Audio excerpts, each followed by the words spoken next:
Hello students, good morning. आज का topic है आयोनाइजेशन एंथैल्पी का ऑपोजिट प्रोसेस इलेक्ट्रॉन गेन। उससे पहले एक चीज रिवाइज करते हैं जो कि चैप्टर 2 में हमने कुछ पढ़ा था। देखो, ध्यान से देखना, आपका रिवीजन भी हो जाएगा। यह है अपना न्यूक्लियस। न्यूक्लियस के बाद में सबसे पहला ऑर्बिट के शेल। के यानी हमारा फर्स्ट ऑर्बिट है। फिर उसके बाद वाला जो कि है एल शेल, विच इज और सेकेंड ऑर्बिट। फिर है के एल के बाद क्या एम, जो कि अपना थर्ड ऑर्बिट। फिर के एल एम एन, जो कि अपना फोर्थ ऑर्बिट। फिर के एल एम एन ओ, जो कि अपना fifth orbit. Then sixth, seventh etcetera. अब इसमें लोअर एनर्जी ऑर्बिट कौन है? Lower energy orbit. तो लोअर वाला कौन? First orbit. अब इलेक्ट्रॉन फर्स्ट ऑर्बिट में है, तो first orbit which is lower energy orbit. अब सेकेंड ऑर्बिट की बात की जाए तो a little bit higher energy orbit. अब थोड़ा सा एनर्जी लेवल इंक्रीज होता है, यानी फर्स्ट ऑर्बिट से सेकेंड ऑर्बिट का एनर्जी लेवल इंक्रीज होगा, थर्ड का और भी इंक्रीज होगा, फोर्थ का और भी इंक्रीज होगा, फिफ्थ का इंक्रीज होगा। यानी आप न्यूक्लियस से ऐसे दूर जाओगे, न्यूक्लियस से दूर जाओगे तो एनर्जी इंक्रीज होता जाएगा। अब इलेक्ट्रॉन को फर्स्ट लेवल से सेकेंड लेवल में आना है। अगर electronic transition n is equal to 1 to n is equal to 2 है, यानी फर्स्ट से वो सेकेंड में आता है, तो एनर्जी एब्जॉर्ब होता है। एनर्जी एब्जॉर्ब होता है। और कोई केमिकल रिएक्शन में एनर्जी एब्जॉर्ब होता है तो इसको बोलना है एंडोथर्मिक प्रोसेस। उसको क्या बोलना है बच्चों? Endothermic process. अगर एनर्जी एब्जॉर्ब होता है तो वो है एंडोथर्मिक। तो सोचो, ये n is equal to 1 to n is equal to 3, तो भी एनर्जी एब्जॉर्ब होगा। n is equal to 1 to n is equal to 4, energy absorb होगा। n is equal to 1 to n is equal to 5, energy absorb होगा। 1 to 6, energy absorb होगा। 1 to 7, energy absorb होता है। समझ गए आप? यानी कि लोअर एनर्जी से थोड़ा सा एनर्जी अगर मैंने एब्जॉर्ब किया तो मैं सेकेंड में जाऊं। सेकेंड यानी first excited state. Electron energy absorb करके अदर लेवल में जाता है तो उसको एक्साइटेड स्टेट बोलते हैं। n is equal to 1, ground state for hydrogen. n is equal to 2, first excited state for hydrogen. n is equal to 3, second excited state for hydrogen and so on। यानी कि मैंने और ज्यादा energy absorb किया तो मैं third level में चली जाऊं, और कोई ज्यादा एनर्जी देता है तो फोर्थ लेवल में और ज्यादा एनर्जी मिलेगा, तो फिफ्थ लेवल में और मिलेगा, तो सिक्स और भी मिलेगा, सेवन, लेकिन बहुत ज्यादा मिल गई तो इलेक्ट्रॉन ऐसे बाहर निकल जाएगा, सारी ऑर्बिट को छोड़ के बाहर निकल जाएगा, जिसको हम इनफाइनाइट ऑर्बिट बोलते हैं। तो यहाँ पे n is equal to 1 to n is equal to infinite, मतलब इलेक्ट्रॉन ने एटम को छोड़ दिया, यानी कि ये वाले प्रोसेस को क्या बोलते हैं, आयोनाइजेशन। ये वाले प्रोसेस को क्या बोलोगे आप, आयोनाइजेशन। और ये वाली प्रोसेस में मतलब 1 से लेके इनफाइनाइट तक जो एनर्जी एब्जॉर्ब होता है वो वाली एनर्जी को हम बोलते हैं आयोनाइजेशन एंथैल्पी। तो बहुत दिल से समझो बच्चों कि फर्स्ट ऑर्बिट से इलेक्ट्रॉन इनफाइनाइट यानी एटम को छोड़ देता है, फर्स्ट ऑर्बिट से वो एटम को छोड़ देता है, और फर्स्ट से बाहर निकलने के लिए एनर्जी एब्जॉर्ब करना पड़ता है ना, एनर्जी एब्जॉर्ब करना पड़ता है। यानी कि प्रोसेस कैसा है, तो एंडोथर्मिक प्रोसेस है। कैसा प्रोसेस है, एंडोथर्मिक प्रोसेस है ये। एंडोथर्मिक यानी एनर्जी एब्जॉर्ब होता है, और एनर्जी जब एब्जॉर्ब होता है तो उसकी वैल्यू जो है वो पॉजिटिव लिखते हैं, यानी delta H I H positive 205 kilo joule पर मोल वैसा, या इलेक्ट्रॉन वोल्ट पर एटम। तो यहाँ पे ionisation enthalpy is generally expressed in unit of kilo joule पर मोल और इलेक्ट्रॉन वोल्ट पर एटम। तो वो वैल्यू पॉजिटिव लिखना है। क्यों पॉजिटिव लिखना है, क्योंकि प्रोसेस इज एंडो, प्रोसेस हमारा एंडो है इसीलिए। सो बच्चों कोई भी इलेक्ट्रॉन फर्स्ट ऑर्बिट से इनफाइनाइट में चला जाएगा तो उसको बोलना है आयोनाइजेशन, एंड दैट टाइम जो एनर्जी एब्जॉर्ब होता है वो है आयोनाइजेशन एंथैल्पी। अब उसकी रिवर्स प्रोसेस के बारे में आप सोचो कि जैसे ये 1 2 3 है। अब ये सोचो n is equal to 3 to n is equal to 1, यानी वो फिफ्थ से 1 में आता है, फोर्थ से 1 में आता है, थर्ड से 1 में आता है, 2 से 1 में आता है, इलेक्ट्रॉन रिटर्न आता है, रिटर्न। तो एनर्जी का क्या होगा, तो जब इलेक्ट्रॉन रिटर्न आता है मतलब वापिस आता है तो एनर्जी का एमिशन होता है। इलेक्ट्रॉन रिटर्न गेन करना है, अब लूज नहीं करना है, हमको क्या करना है, गेन। जब लूज करते थे ना तो इलेक्ट्रॉन को एनर्जी देना पड़ता था। अब जब गेन करोगे इलेक्ट्रॉन हायर टू लोअर, जैसे समझो फिर से कि जिस इलेक्ट्रॉन ने एटम को छोड़ दिया वो इलेक्ट्रॉन फ्री इलेक्ट्रॉन है, ठीक है। जिस इलेक्ट्रॉन ने एटम को छोड़ दिया वो इलेक्ट्रॉन फ्री इलेक्ट्रॉन है, और फ्री इलेक्ट्रॉन की एनर्जी पता है आपको 0 होती है।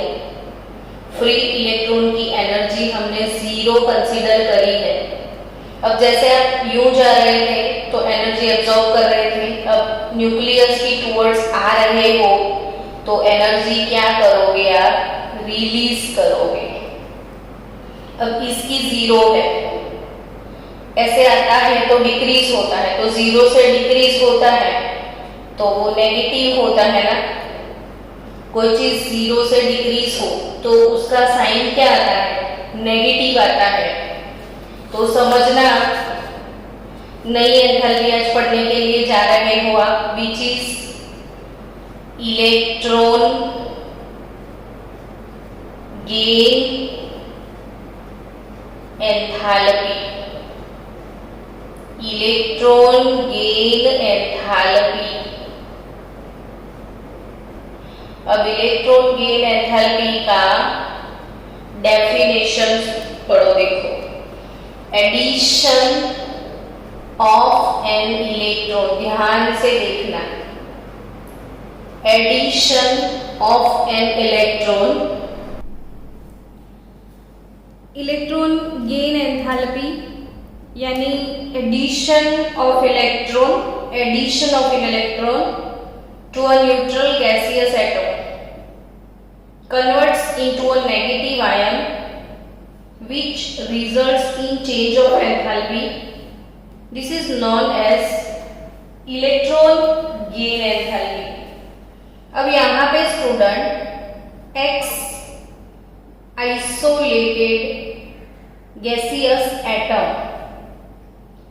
X आइसोलेटेड गैसियस एटम के अंदर जब इलेक्ट्रॉन एंटर होगा और नेगेटिव आयन प्रोड्यूस होगा,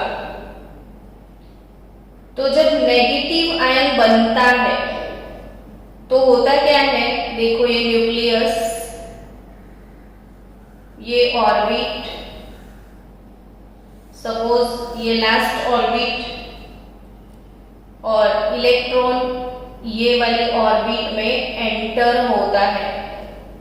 तो जब एंटर होता है ना, इलेक्ट्रॉन बाहर से कहीं आता है तो एटम को बहुत ज्यादा खुशी मिलती है और वो इतना एक्साइट होके अपनी खुशी को रिलीज करता है। समझ में आया कि खुशी को क्या करता है, वो रिलीज करता है।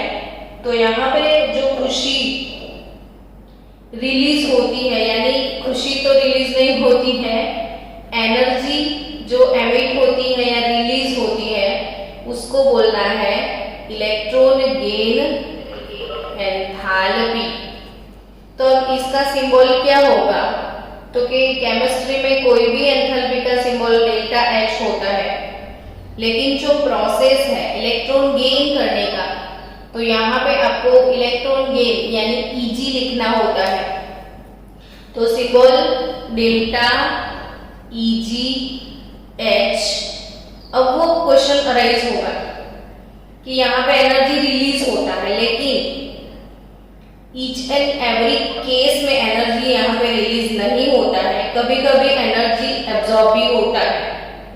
सो इसीलिए ये वाली डेफिनेशन में वर्ड क्या यूज किया है, देखो, it results in change of enthalpy, change of enthalpy। यहाँ पे ये नहीं लिखा कि released of enthalpy। तो यहाँ पे ये पॉजिटिव भी नेगेटिव, रिलीज होगा तो नेगेटिव, अगर एब्जॉर्ब होगा तो positive. So student, electron gain enthalpy positive भी हो सकता है, नेगेटिव भी हो सकता है। तो इलेक्ट्रॉन गेन एंथैल्पी कैसा होगा स्टूडेंट, या तो पॉजिटिव होगा या तो फिर नेगेटिव होता है। थोड़ा ब्लर आ रहा है लेकिन एडजस्ट करो, धीरे धीरे हो जाएगा, फिर आपको मैं जल्दी से जल्दी ये वाला वीडियो सेंड कर दूंगी। सो स्टूडेंट्स, आपको आई थिंक समझ में आया होगा कि जब इलेक्ट्रॉन एंटर होता है तो एनर्जी मोस्टली रिलीज होती है, ठीक है, मोस्टली रिलीज होती है, और कोई कोई केसेस में वो एब्जॉर्ब भी होती है। जब एनर्जी रिलीज होता है तो साइन नेगेटिव होगा, एनर्जी एब्जॉर्ब होगा तो साइन पॉजिटिव होगा। सो यहाँ पे याद रखना बच्चों कि the reaction of enthalpy, the reaction of enthalpy of gaining an electron by an atom may be either exothermic or endothermic. So it may be exothermic or endothermic.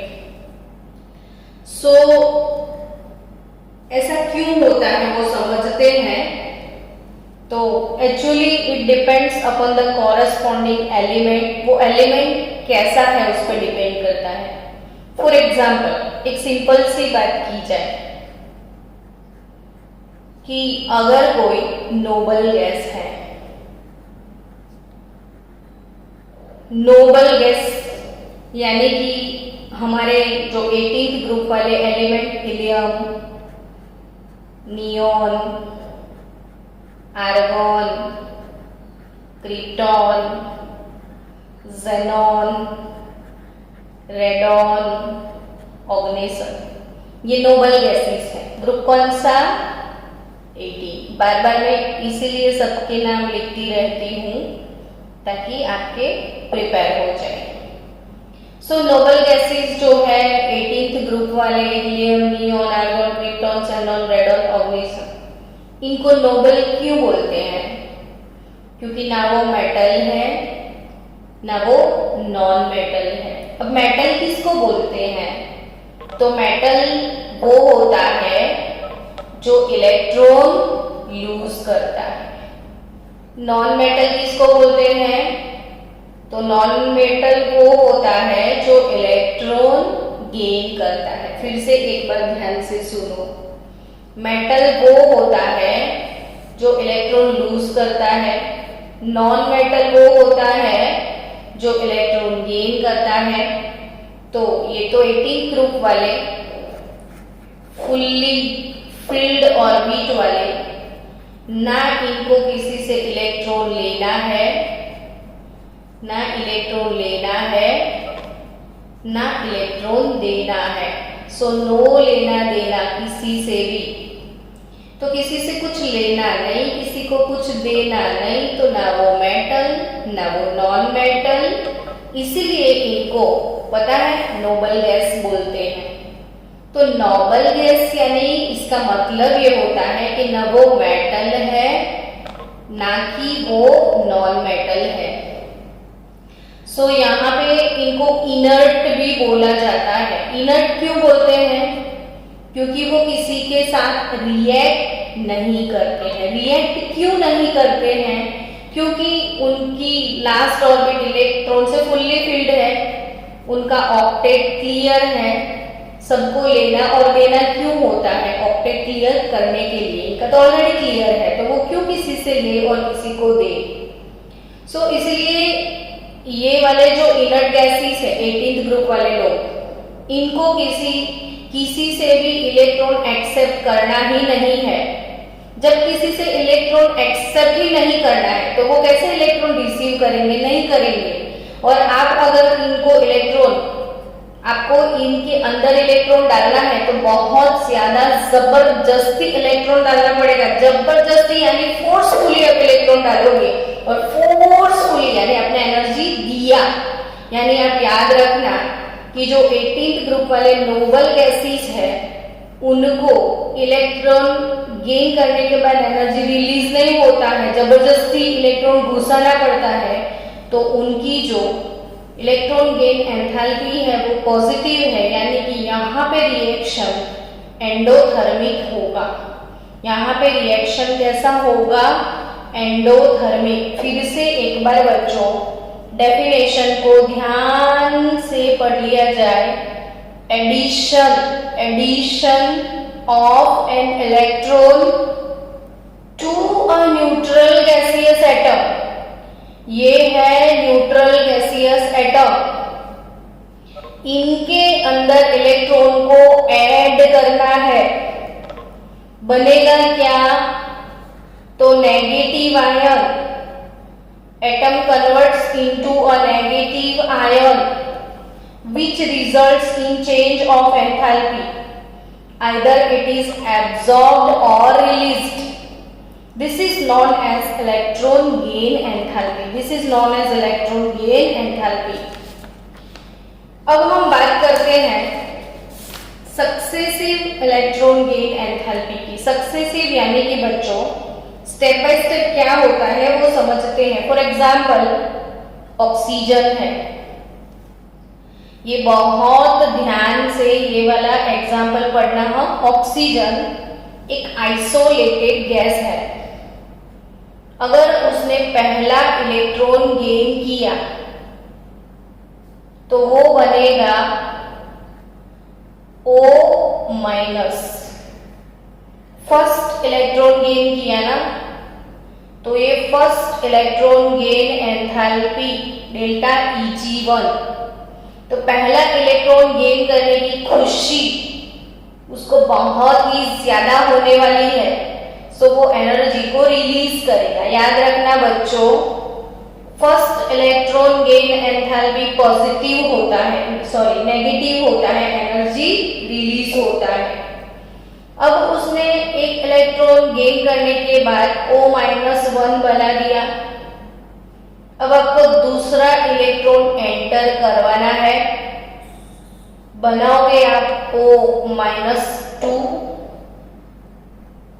और सेकेंड इलेक्ट्रॉन गेन एंथैल्पी के बारे में सोचो, तो आप खुद भी सोच सकते हो। कैसे स्टूडेंट? तो इसके ऊपर नेगेटिव चार्ज है, इसके ऊपर नेगेटिव चार्ज। आपको नेगेटिव के अंदर नेगेटिव डालना है, तो नेगेटिव के बीच में होगा क्या? रिपल्शन। ऐसे रिपल्शन को आप बोलोगे इलेक्ट्रोस्टैटिक रिपल्शन। ये क्या है? इलेक्ट्रोस्टैटिक रिपल्शन है। दो चार्ज के बीच में कोई भी इंटरेक्शन होता है, आइदर अट्रैक्शन और repulsion, it is called electrostatic repulsion और attraction. So here it is electrostatic repulsion. So negative repulsion होता है, तो इलेक्ट्रॉन थोड़ी ना एंटर होगा, आप ही सोचो, तो वो एंटर होने को मना कर देगा। अब जब वो मना करता है, लेकिन हमको तो डालना ही है, तो हमको फोर्सफुली उसको भेजना पड़ेगा। जैसे क्लास में बहुत सारे बच्चे सुबह नहीं उठते हैं, क्लास ज्वाइन नहीं करते हैं क्योंकि उनको नहीं पढ़ना है, लेकिन आपके पेरेंट्स को जब पता चलता है, या हमारे क्लास टीचर है ना मैडम, अमीशा मैडम को पता चल जाता है, तो आपको फोन करते हैं, तो आपको नहीं बैठना होता है तो भी फोर्सफुली आप बैठ जाते हो, है ना? वैसा ही इसको नहीं एंटर होना है ड्यू टू उसका दुश्मन सामने है, फिर भी आपको डालना है, तो वो थोड़ी खुशी जाएगा। वो खुशी नहीं जाएगा, जबरदस्ती से हम डालेंगे, तो उसी टाइम जो सेकेंड इलेक्ट्रॉन गेन एंथैल्पी होता है वो हमेशा पॉजिटिव होता है बच्चों। सेकेंड गेन एंथैल्पी हमेशा कैसा होता है? पॉजिटिव। फिर यहाँ पे अगर O-2 गैस है, अगर फिर से आप इलेक्ट्रॉन डालोगे O-3, वैसे नहीं बनेगा O-3, लेकिन कोई और एटम होता, चलो एनी टाइप ऑफ एटम हम ले लेते हैं, X-2 इलेक्ट्रॉन गेन करके आप क्या बना रहे हो? X-3, तो वो ट्राइवेलेंट बनाने की कोशिश कर रहे हो। तीसरा इलेक्ट्रॉन भी डालोगे तो भी नेगेटिव वर्सेस नेगेटिव, तो ऑब्वियसली जो थर्ड इलेक्ट्रॉन गेन होगा वो भी हमेशा पॉजिटिव ही होता है। चलो दूसरा एग्जांपल लेते हैं। Nitrogen gas plus electron gives N-1। अब N-1 फिर से एक इलेक्ट्रॉन गेन करेगा, बनेगा N-2। N-2 फिर से एक इलेक्ट्रॉन गेन करेगा, बनेगा N-3। अब सोचो, तीनों का टोटल करो। इसके लिए जो एंथैल्पी थी डेल्टा Eg1H वो था नेगेटिव, इसका डेल्टा EgH2 वो था पॉजिटिव, इसका डेल्टा EgH3 वो भी था पॉजिटिव। आया समझ में? अब याद रखना कि देखो इन तीनों का एडिशन करो, तीनों स्टेप का, तो ये वाला स्टेप कट, ये वाला स्टेप कट, तो अल्टीमेटली क्या मिला आपको? Nitrogen gas plus 1, 2, 3 mole of electron gives N-3 gaseous ion, तो उसका इलेक्ट्रॉन गेन एंथैल्पी ओवरऑल कैसे मिलेगा आपको पता है। तो जब आपने तीनों स्टेप का एडिशन किया तो ये तीनों एंथैल्पी का भी एडिशन होता है। Delta EgH1 plus delta EgH2 plus delta EgH3। आया समझ में? तो बच्चों ये जो सबसे पहला वाला स्टेप है वो इतना नेगेटिव होता है, ये बहुत कम होता है, तो ओवरऑल आंसर ना हमेशा आपका नेगेटिव ही आने वाला है। ओवरऑल इलेक्ट्रॉन गेन एंथैल्पी, ये ओवरऑल चेंज दिखता है। ये जो 3 इलेक्ट्रॉन गेन होता है तो ओवरऑल चेंज जो होता है वो तीनों स्टेप का टोटल होता है, लेकिन सबसे ज्यादा चेंज समझो कि इसका 2000 है, अब इसका प्लस 500 है, अब इसका प्लस 500 है, समझे? तो ओवरऑल क्या होगा कि -2000 प्लस 500 प्लस 500, तो प्लस 1000, तो अल्टीमेटली इट इज माइनस ना, तो लास्ट वर्जन जो होगा वो नेगेटिव ही होगा, समझे आप? तो यहाँ पे ये चीज समझनी है, फर्स्ट सेकेंड थर्ड तीनों रिएक्शन को मिला के मुझे एक लास्ट रिएक्शन मिला, तो मुझे तीनों स्टेप का एडिशन करना पड़े, तो अल्टीमेटली सबसे ज्यादा जो है वो फर्स्ट स्टेप का एनर्जी होता है, बाकी सेकेंड थर्ड का एनर्जी कम होता है, इसलिए ओवरऑल जो रिजल्ट है वो वापस नेगेटिव में ही आएगा। सबसे बड़ा सबसे ज्यादा एंथैल्पी फर्स्ट वाला होगा। कौन सा सबसे ज्यादा होगा बच्चों? फर्स्ट वाला, वो याद रखना। चलो दूसरी बात करते हैं। हेलो स्टूडेंट्स, अब एक और एक चीज, आपने electron and gain enthalpy word सुन लिया, समझ लिया, लेकिन जब आप रेफरेंस बुक में या कोई भी अदर रेफरेंसेस में आप एमसीक्यू सॉल्व करोगे तो आपको और एक वर्ड कहीं कहीं दिखाई देगा, वो है इलेक्ट्रॉन एफिनिटी। कहीं कहीं आप कौन सा वर्ड सुनोगे? Electron affinity. एफिनिटी मतलब क्या? तो सबको पता है, एफिनिटी मतलब अफेक्शन, अफेक्शन यानी अट्रैक्शन। तो इलेक्ट्रॉन गेन करने का जो इच्छा, इलेक्ट्रॉन टुवर्ड्स जो अट्रैक्शन है, इसको बोलते हैं इलेक्ट्रॉन एफिनिटी। तो ये इलेक्ट्रॉन एफिनिटी और इलेक्ट्रॉन गेन एंथैल्पी दोनों में फर्क क्या है, थोड़ा बहुत मैं वो समझा दूं आपको कि electron affinity generally is defined at absolute zero. Electron affinity is defined at absolute zero. ये absolute zero क्या है बच्चों?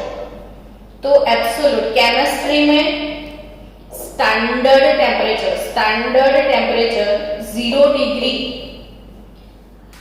सेल्सियस यानी कि 273 केल्विन कंसीडर किया गया है। ये एब्सोल्यूट टेम्परेचर जो है वो आपको स्टेट्स ऑफ मैटर चैप्टर में पढ़ना भी है, हम पढ़ेंगे कि ये 273 केल्विन कैसे आया। तो यहाँ पे अभी सिर्फ ये याद रखो कि जो इलेक्ट्रॉन एफिनिटी है और इलेक्ट्रॉन गेन एंथैल्पी है, उन दोनों के बीच में रिलेशन क्या है मैं वो समझा रही हूँ। तो electron affinity generally it is defined at absolute zero temperature. So बच्चों, therefore an electron gain enthalpy and electron affinity at a particular temperature are related to each other as a delta EgH. याद रखना, ये सिर्फ competitive level के लिए, कहीं कहीं अगर आपको ये टर्म आया और वो क्या है वो समझ में ना आए तो इसीलिए मैं बता देती हूँ पहले से, ताकि आपको कोई डाउट ना रहे। इलेक्ट्रॉन गेन एफिनिटी जनरली कौन से टेम्परेचर पे डिफाइन करते हैं? 0। और हमारा रिएक्शन कोई भी टेम्परेचर पे होता है, इसलिए यहाँ पे टेम्परेचर ऐड करना पड़ता है। तो relation between electron gain enthalpy and electron affinity. अब यहाँ पे जो -5/2 RT है ना, उसका जो वैल्यू है जनरली वो बहुत ज्यादा नहीं होता है, ऑलमोस्ट 2.5 किलो जूल पर मोल, ऑलमोस्ट 2.5 किलो जूल पर मोल, या तो 0.026 इलेक्ट्रॉन वोल्ट पर एटम, सिर्फ इतना ही डिफरेंस होता है। So it is negligible in comparison of this ये। सो यहाँ पे इसको हम अगर ये वाले टर्म को निग्लेक्ट कर दे तो सीधा सीधा हम ये चीज बोल सकते हैं कि electron gain enthalpy is the inverse of electron affinity. अब मैडम नहीं समझ में आए, ओके नो प्रॉब्लम, एग्जांपल से समझते हैं। फॉर एग्जांपल कि भाई कोई एटम है, चलो O-1, सॉरी, कोई एटम है X गैसियस, उसने इलेक्ट्रॉन गेन किया, वो बन गया नेगेटिव आयन, और उस टाइम उसने 1 electron volt per atom by chance energy release कर दिया। प्रोडक्ट प्लस एनर्जी यानी एनर्जी रिलीज हुआ, ठीक है। तो हम इसको कैसे लिखेंगे, देखो delta EgH electron gain enthalpy क्या लिखोगे आप, तो -8 eV पर एटम। क्यों माइनस लिखा मैंने, तो भाई ये रिलीज होता है इसीलिए, अगर एब्जॉर्ब होता है ना तो यहाँ पे होता तो वो पॉजिटिव लिखते, तो ये साइन इसीलिए कि एनर्जी रिलीज होता है, ठीक है। अब delta EgH inverse of electron affinity, तो what is the meaning of that, तो it is +8 electron volt per atom. यानी यहाँ पे आपको कुछ नहीं समझना है, जो इलेक्ट्रॉन गेन एफिनिटी है वो नेगेटिव साइन आता है और इलेक्ट्रॉन एफिनिटी का पॉजिटिव साइन, यानी किसी का electron gain enthalpy -1680 kilo joule पर मोल है, तो इसका इलेक्ट्रॉन एफिनिटी +1680 किलो जूल पर मोल होगा। Opposite sign, just opposite sign, because affinity और गेन के बीच में ये वाला रिलेशन है, और जो एफिनिटी है ना वो हमेशा एब्सोल्यूट 0 टेम्परेचर पे कैलकुलेट की जाती है, और हम तो रूटीन में कोई भी टेम्परेचर यूटिलाइज करते हैं तो इसको टेम्परेचर के साथ कन्वर्ट करना पड़ता है, इतना ही बस और कुछ नहीं। एनीवे, चलो अब हम बातें करते हैं कि भाई पूरे पीरियोडिक टेबल में ऐसा कौन होगा जिनकी इलेक्ट्रॉन गेन एंथैल्पी सबसे ज्यादा होगी, है ना। तो इलेक्ट्रॉन गेन एंथैल्पी कौन कौन से फैक्टर पे डिपेंड करती है, वो ओवरऑल रिव्यू थोड़ा समझते हैं, फिर बाद में वो धीरे धीरे स्टेप वाइज सारी चीजें हम समझेंगे। तो जो इलेक्ट्रॉन गेन एंथैल्पी है, सबसे पहले आपको क्या लगता है कि ऐसा पीरियोडिक टेबल में कौन सा ग्रुप होगा जिसको इलेक्ट्रॉन गेन करने की बहुत बहुत बहुत बहुत ज्यादा इच्छा होगी, ऐसा कौन सा ग्रुप होगा, बोलो।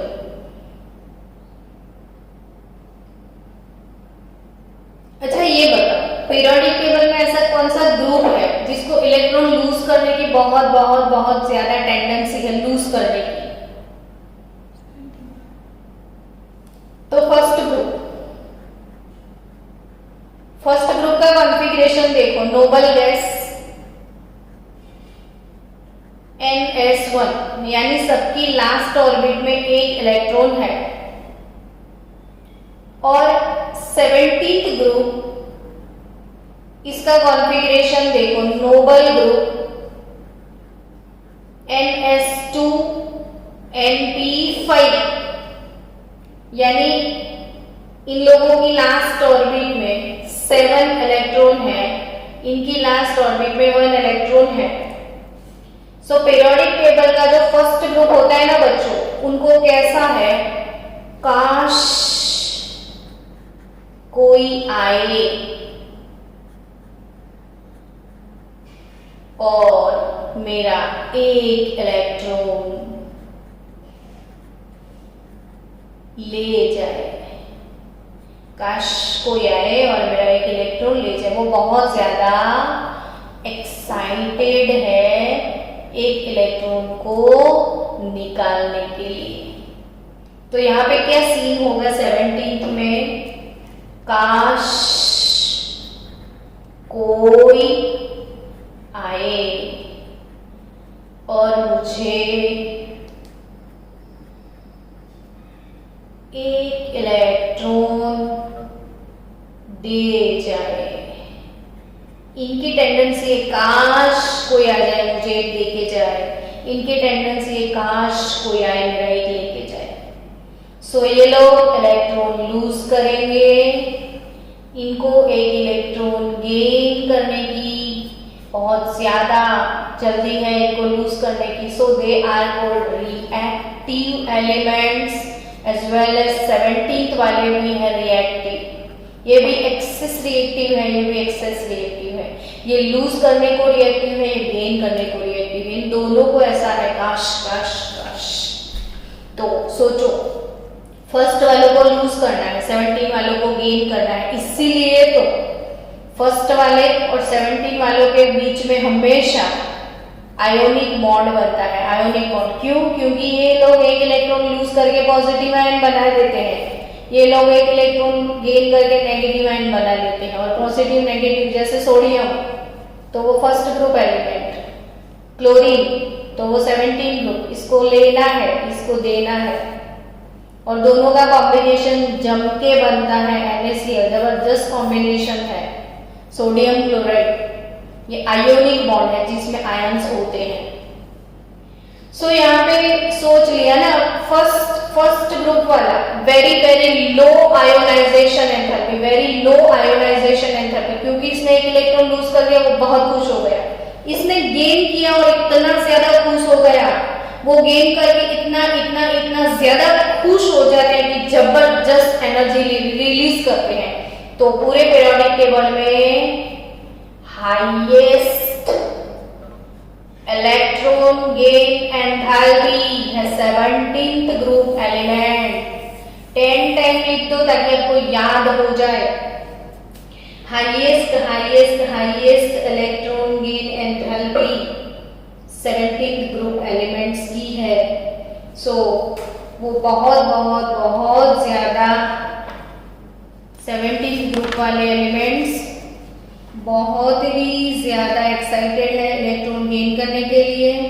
आप लिखो वर्ड्स में कि element of group 17, element of group 17 have electronic configuration, have electronic configuration ns2np5. They readily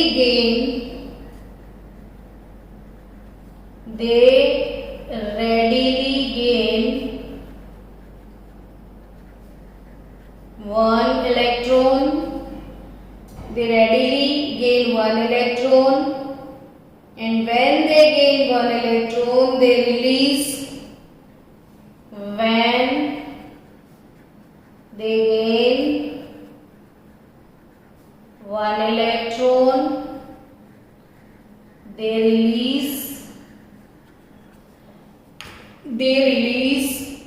high amount of energy,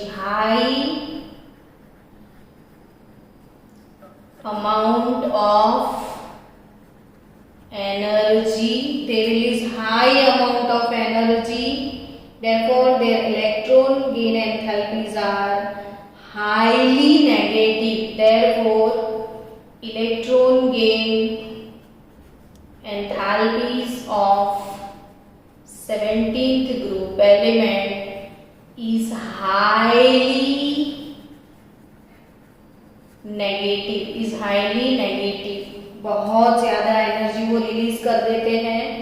so in whole periodic table सबसे ज्यादा अगर इलेक्ट्रॉन गेन एंथैल्पी किसी का है तो वो 17th ग्रुप का ही है।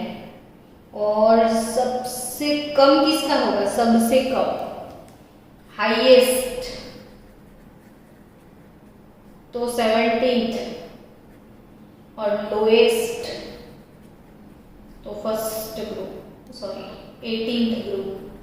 नोबल गैसेस, इनको गेन ही नहीं करना है, सो इनकी पॉजिटिव होती है और इनकी हाईली नेगेटिव होती है।